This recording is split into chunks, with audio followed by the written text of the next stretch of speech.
역대상 13장.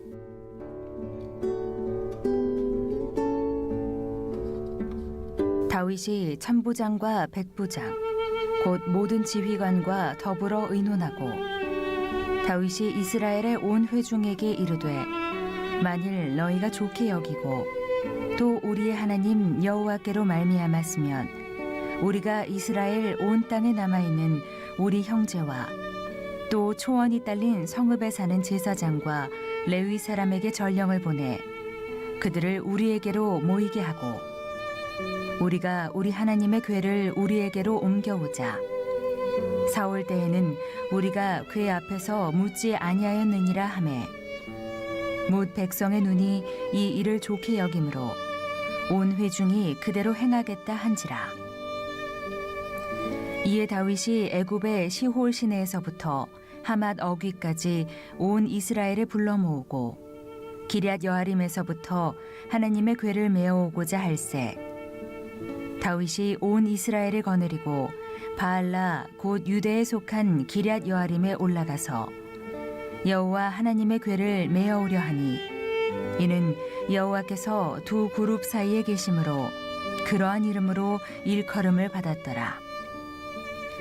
하나님의 궤를 새 수레에 싣고 아비나답의 집에서 나오는데 우사와 아히오는 수레를 몰며 다윗과 이스라엘 온 무리는 하나님 앞에서 힘을 다하여 뛰놀며 노래하며 수금과 비파와 소고와 재금과 나팔로 연주하니라. 기돈의 타작마당에 이르러서는 소들이 뛰므로 우사가 손을 펴서 궤를 붙들었더니 우사가 손을 펴서 궤를 붙들므로 말미암아 여호와께서 진노하사 치심해 그가 거기 하나님 앞에서 죽으니라.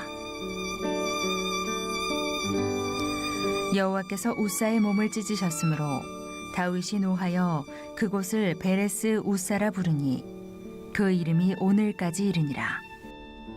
그날에 다윗이 하나님을 두려워하여 이르되 내가 어떻게 하나님의 궤를 내 곳으로 오게 하리요 하고 다윗이 궤를 옮겨 자기가 있는 다윗성으로 메어들이지 못하고 그 대신 가드 사람 오베데돔의 집으로 메어가니라.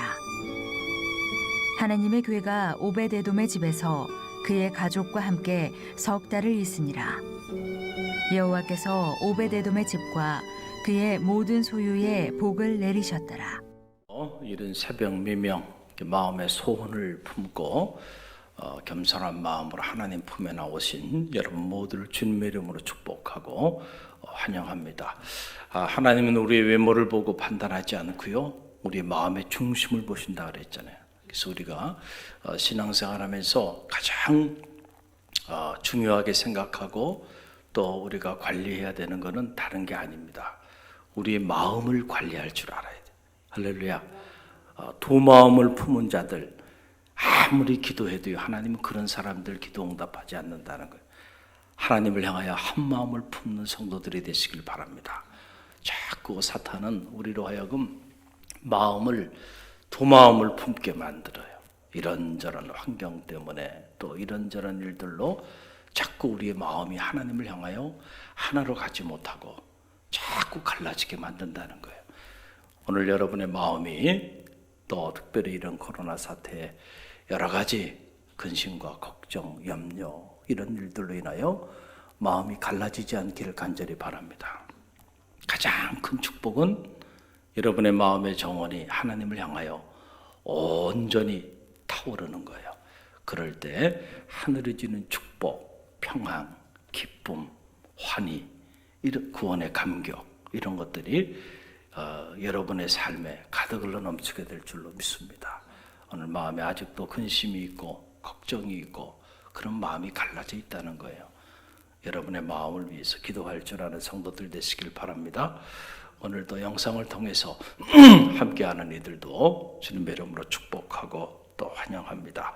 오늘 역대상 13장 말씀, 우리의 마음을 하나님께 향하며 이 말씀을 우리가 함께 잠시 묵상하고 기도하는 그런 뜻깊은 새벽이 되길 바랍니다. 참 역대상 13장 말씀 안에도 놀라운 말씀이 이곳에 담겨 있어요. 정말 하나님의 말씀을 우리가 묵상해 보면 오늘 우리가 어떻게 살아야 하는가, 그 모든 영적인 세계의 비밀이 숨김없이 다 드러나 있습니다. 그래서 우리가 신앙생활 하면서 목사님 우리가 어떻게 믿음의 길을 걸어가야 되나요? 사실 물어볼 필요도 없어요. 말씀을 여러분들이 묵상해 보세요. 그 말씀 안에 모든 비밀이 다 담겨 있어요. 영적인 세계뿐만 아니고 온 세계의 이치가, 천하 만물의 모든 이치와 철학과 모든 세계의 비밀이 하나님의 말씀 안에 그대로 다 담겨 있는 것을 보게 되죠. 특별히 우리가 역대상 믿음의 역사를 보면서 오늘 우리의 역사, 공동체의 역사, 한 나라의 그 역사를 들여다볼 수 있는 그런 해안을 갖게 됩니다. 오늘 말씀 보게 되니까 흔히들 우리가 일성이라고 말하는 거죠. 어떤 일을 시작함에 있어서 가장 먼저 첫소리를 내는 그 소리가 무엇인가, 그걸 보면 저 사람이 앞으로 어떤 일을 할 건가를 알 수 있죠. 특별히 일국의 대통령이 대통령으로 취임한 이후에 가장 먼저 낸 일성, 그것이 뭔가, 그걸 보면 저 사람이 과거로 가자는 건지 미래로 가자는 건지 다 드러나죠. 다윗이 보위에 딱 오른 다음에 가장 먼저 한 일이 뭔가, 가장 먼저 지시한 일이 뭔가, 여러분 이것을 우리가 들여다볼 필요가 있어요. 그러면 다윗이라는 이 인물이 하나님 앞에 쓰임받아 역사의 무대에 이제 등극하게 되는데 어떤 길을 걸어갈 것인가가 그 안에 다 드러나게 된다라고 하는 그런 얘기죠. 자, 오늘 말씀을 보니까 다윗의 일성은 다른 게 아니었어요. 초원에 흩어져 있는 제사장과 레위 지파 사람들을 하나로 모으라는 거죠. 주의 종들을, 흩어진 주의 종들을, 영적인 지도자들을 한 자리로 모아라 라고 하는 게 다윗의 일성이었다라고 하는 거예요. 여러분 그 내용이 1절로 2절에 나옵니다. 1절로 2절 저와 여러분이 이 말씀 함께 읽어봅니다. 다윗이 천부장과 백부장 곧 모든 주의관과 더불어 의논하고 다윗이 이스라엘의 온 회중에게 이르되 만일 너희가 좋게 여기고 또 우리의 하나님 여호와께로 말미암았으면 우리가 이스라엘 온 땅에 남아있는 우리 형제와 또 초원에 딸린 성읍에 사는 제사장과 레위 사람들에게 전령을 보내 그들을 우리에게로 모이게 하고 그랬어요. 자, 다윗이 보위에 오른 다음에 이스라엘 지도자들과 의논을 합니다. 그러면서 그들에게 하나의 전제를 제시하죠.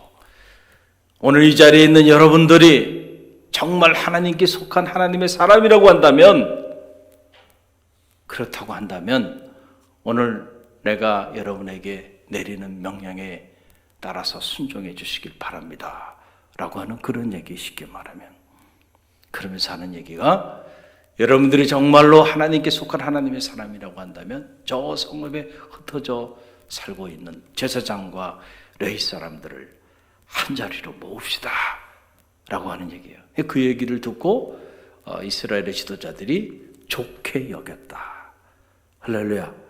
그러니까 이 집안이 이제 되어가는 거죠. 여러분 아무리 귀한 일도요 손발이 맞아야 하는 거예요. 손발이 맞아야. 손발이 맞지 않으면은 한쪽에서만 아무리 그래도 박수를 쳐주는 사람이 없으면 다윗 혼자는 아무 일도 못하는 거예요. 그게 다윗과 영적으로 요즘 말로 말하면 코드가 맞는 거죠. 손발이 맞았던 거예요. 그래서 그렇게 하자.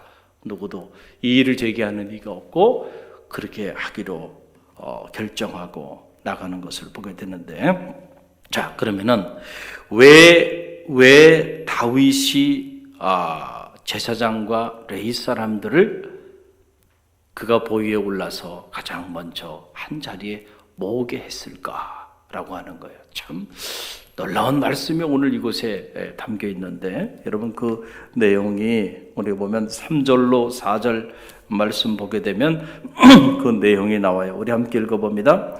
우리 하나님의 궤를 우리에게로 옮겨오자 사울 때에는 우리가 궤 앞에서 묻지 아니하였느니라 하매 뭇 백성의 눈이 이 일을 좋게 여김으로 온 회중이 그대로 행하겠다 한지라. 아멘. 여러분, 오늘 이 말씀에 귀를 기울이세요. 다윗이 제사장과 그리고 모든 레위 사람들을 한자리로 모으자고 이야기한 이유가 어디냐면 기랏 여하림에 어떻게 보면 버려져 있는, 방치되어 있는 하나님의 언약궤를 다시 모셔오기 위함이었다라고 하는 거. 그러면서 왜 이제 앞으로는 내가 보위에 올라서 어떤 삶을 살 건지, 어떻게 나라를 다스릴 것인지 다윗의 통치 철학이 이 짧은 말씀 속에 담겨 있는 거죠. 사울의 시대와는 다른 길을 가겠다는 거예요.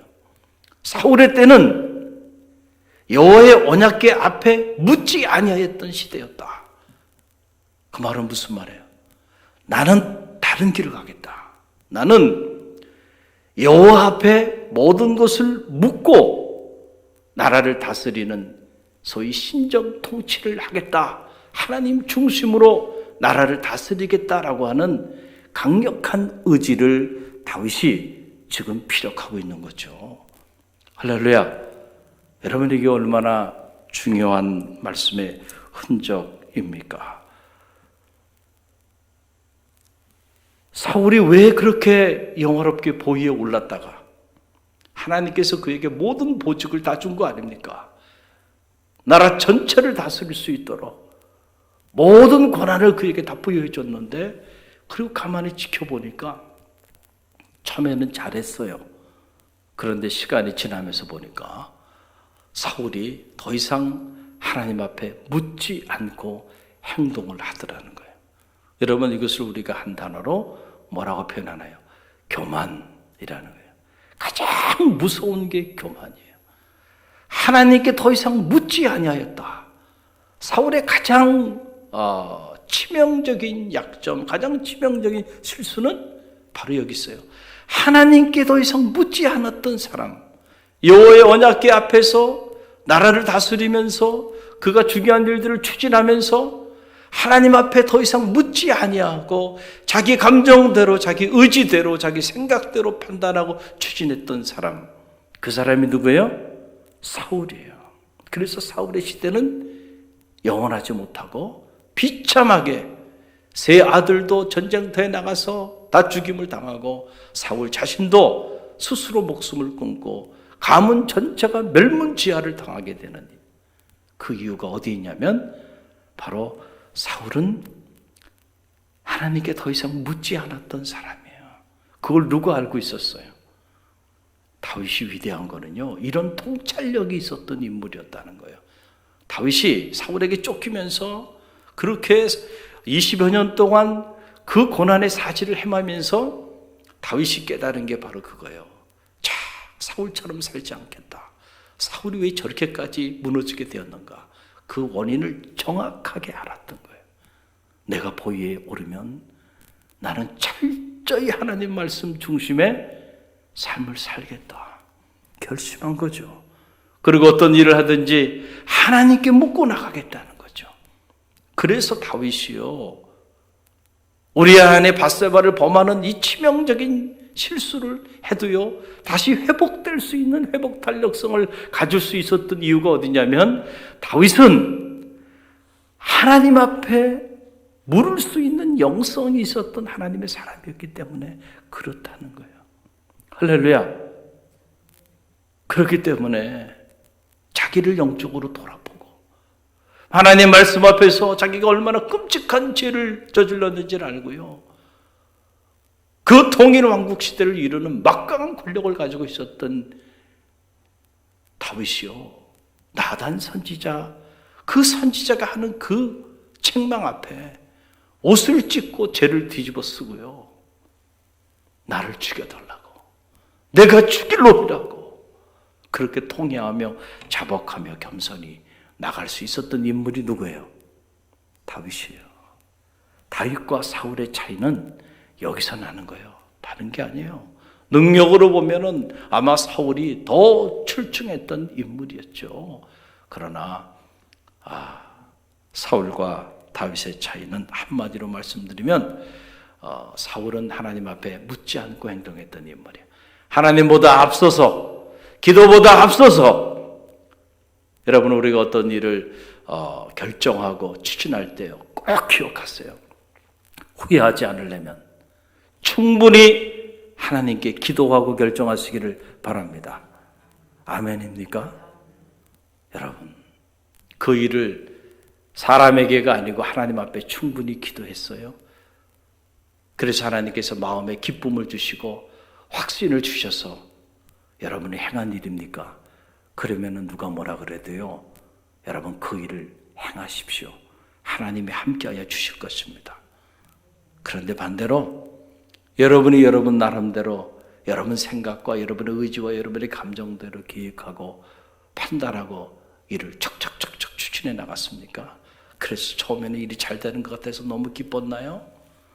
여러분, 잘 되는 게 축복이 아니고 저주의 길이 될 거예요. 결국은 하나님께 묻지 않고 행한 그 일이요, 올무가 돼서 결국은 그것이 여러분의 삶을 어떻게 끔찍하게 무너뜨리는지 저는 바라기는 여러분이 경험하지 않기를 간절히 바랍니다. 할렐루야. 그때 가서 하나님 살아계신데 왜 하나님 이럴 수 있냐고 하나님께 한번 물어보기나 했어? 죄종과 한번 의논해 보기나 했어? 그 일을 가지고 얼마나 눈물을 흘리며 기도해 봤어? 그러지 않고 행동했나요? 다윗처럼 참여하면서요, 다시 돌이킬 수 있는 지혜가 있기를 간절히 바랍니다. 그렇지 않으면요, 땅을 치며 후회할 날이 온다는 거예요. 반드시 그런 날이 와요. 우리가 역사를 통해서 배우는 것이죠. 다윗은 그 고난의 시절들을 통해서 하나님의 말씀의 가치를 뼈저리게 느끼게 된 거예요.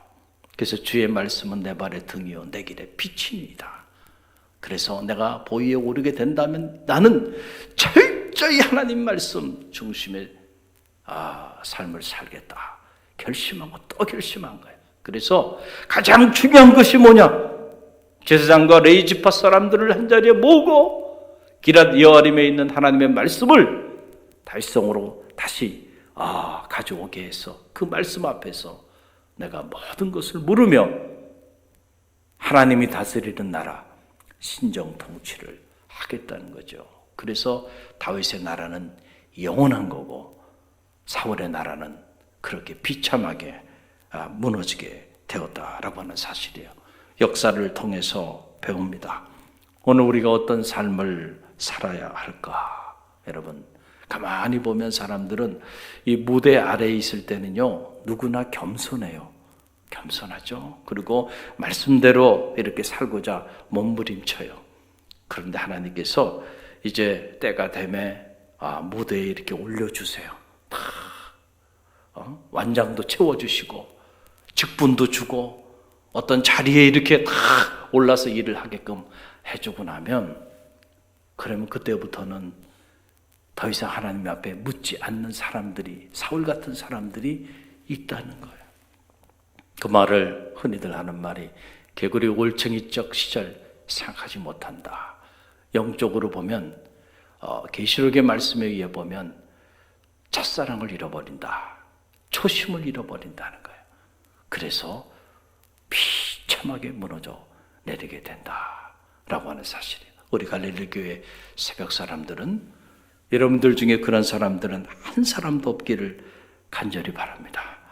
무슨 일을 행하든지 기도보다 앞서지 마시길 바랍니다. 할렐루야. 하나님보다 앞서지 않기를 간절히 바랍니다. 사업하시는 분들 있어요? 특별히 여러분의 사업, 여러분 하나님께 기도하고 또 기도하면서 한 걸음 한 걸음 나가야 돼요. 우리가 겪고 있잖아요. 저는 올 한 해를 겪으면서 뼈저리게 느끼는 것 중에 하나, 내가 계획하고 우리가 계획해서 할 수 있는 일이 아무것도 없다는 사실.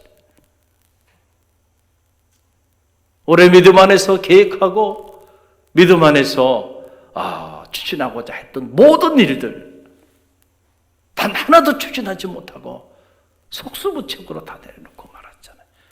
저만 그런가요? 전 세계가 그랬어요. 하나님이 허락하지 않으면요, 인간의 계획이라는 것은 이렇게 허무한 거예요. 아무것도 아닌 거예요, 인생이라는 거. 우리가 이런 기회를 통해서 더 철저히 우리의 나약함과 무능, 한계와 무지를 깨닫고 철저히 하나님 중심의 삶이 회복되어지는 그런 선한 기회가 되길 간절히 바랍니다. 이러한 때에도 자기 임의대로 생각하고 자기 임의대로 판단하고 자기 임의대로 또 미래를 계획하고 나가는 이가 있다고 한다면 얼마나 어리석은 일일까? 얼마나 어리석은 일일까? 라고 하는 사실이에요. 고난을 통해서도 하나님은 일하세요. 할렐루야. 고난을 통해서도 깨닫는 지혜가 있기를 간절히 바랍니다. 그래서 오늘 이 자리에 오신 우리 새벽 사람들, 또 영상을 통해서 함께하는 모든 이들 바라기는 여러분의 삶의 자리 안에서 이제는 하나님께 묻는 성도들이 되시기를 바랍니다. 그러면은 하나님의 결제를 받으면요, 책임은 누가 지시겠어요? 하나님이 책임져 주는 거야. 너무 간단한 원리예요.